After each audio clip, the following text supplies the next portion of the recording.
Hello bachcho, let's read the question. The question says that two conducting spheres of radii r1 and r2 having charges q1 and q2 respectively are connected to each other. There is option A, no change in the energy of system. Option B is an increase in energy of the system. Option C is always a decrease in energy of the system.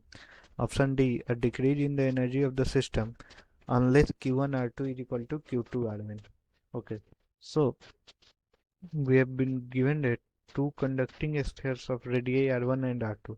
So potential difference across first sphere, potential across first sphere, across first sphere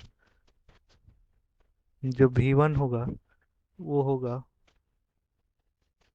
k q1 by r1, k q1 by r1. ठीक है, again potential difference ही मानते हैं, potential difference across second sphere जो v2 होगा वो होगा k q2 by r2.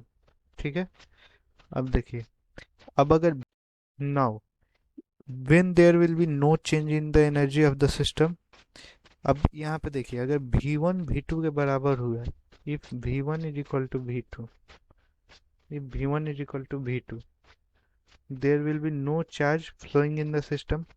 तो v1 v2 का केस क्या होगा, that is k q1 by r1 must be equal to k q2 by r2, k cancel होगा और q1 r2 must be equal to q2 r1. तो जब ये case होगा तो no charge flow in the system, तो no charge flow in the system होगा क्योंकि दोनों पोटेंशियल बराबर है. तो no charge flow in the system means there is no change in the energy of the system in this case only. और अगर इसके अलावा कोई भी केस हुआ या v2 बड़ा हुआ या v1 बड़ा हुआ तो charge flow in the system will take place and that will lead to decrease in the energy of the system.